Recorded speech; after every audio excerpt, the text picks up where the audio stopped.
দেশে বেড়েই চলছে ডেঙ্গুর ভয়াবহতা। হাসপাতালের বিছানায় কাতরাচ্ছেন রোগীরা। তারা বলছেন, ডেঙ্গু নিয়ন্ত্রণে সরকারের কোনো দৃশ্যমান উদ্যোগ না থাকায় এমন পরিস্থিতি তৈরি হয়েছে। এদিকে চিকিৎসকরা বলছেন, সচেতনতার কোনো বিকল্প নেই। এ বিষয়ে আরও জানাচ্ছেন বিপুল দেব রায়। সিরাজুল ইসলাম পেশায় একজন ইলেকট্রিশিয়ান।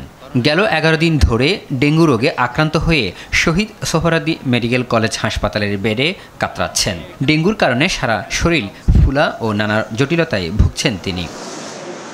একই অবস্থা আব্দুর রহিম নামের একজন চিকিৎসকের। সদরঘাট এলাকা থেকে ডেঙ্গু রোগে আক্রান্ত হয়ে এখন হাসপাতালের বিছানায়। তারা বলেন, এমন কোনো ঘর নেই যে ডেঙ্গুতে আক্রান্ত হচ্ছে না। হঠাৎ করে জ্বর পড়ে গেল, এক রাতের ভিতরে মনে করেন অসুস্থ শরীর লাগতে পারতেছিলাম না। ডেঙ্গু জ্বরের ভিতরে কিছু সিমটম আছে যে এক সাইড আপনার ধরে, কিন্তু ওনার হচ্ছে সমস্ত শরীর উনি অ্যাটাক করছে। শুধুমাত্র প্রাপ্তবয়স্ক পুরুষ ও মহিলা না, ডেঙ্গু রোগে আক্রান্ত হয়ে সবচেয়ে বেশি ভুগছেন শিশু ও বৃদ্ধরা। তাদের অভিযোগ, ডেঙ্গু নিয়ন্ত্রণে সরকারের কোনো দৃশ্যমান উদ্যোগ নেই। ফগ মেশিন দিয়ে যে দেয়, শুধু ধোয়াই তো দেই, কতটুকু পরে আবার কামড়ায়। আমাদের এদিকে আপনার ওই যে মশা যে নিধন করে ওইরকম কার্যক্রম বেশি একটা চলে না।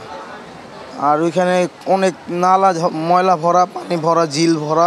বিশেষজ্ঞ চিকিৎসকরা বলছেন, দেশের বৈচিত্র্যময় আবহাওয়ার কারণে ডেঙ্গুর বিস্তার বাড়ছে। এটি রোধে সমন্বিত উদ্যোগ গ্রহণ করতে হবে। জলবদ্ধতা, বিভিন্ন জায়গায় বৃষ্টির জন্য পানিটা জমে থাকে। 3 দিনের মধ্যে কিন্তু ডেঙ্গু মশা ডিম পাচ্ছে, ওইখান থেকে কিন্তু ছড়িয়ে পড়ছে। তাহলে সবাই মিলে যদি একসাথে আমরা কাজ করি, তাহলে কিন্তু আসলে এই যে প্রতি বছর দেখা যাচ্ছে ডেঙ্গুর প্রভাব কিন্তু থেকেই যাচ্ছে এবং আক্রান্ত বলে মৃত্যু কিন্তু অটোমেটিক বেড়ে যাচ্ছে। তা আমাদের দরকার হলো একসাথে কাজ করা, মিলেমিশে একসাথে সংঘবদ্ধ হয়ে কাজ করা। এটা কোনো বিকল্প পথ নেই। সচেতনতার কোনো বিকল্প নেই জানিয়ে চিকিৎসকরা আরও জানান, সবার আগে নিজেকেই সচেতন হতে হবে। বিপুল দেব রায়, RTV, ঢাকা।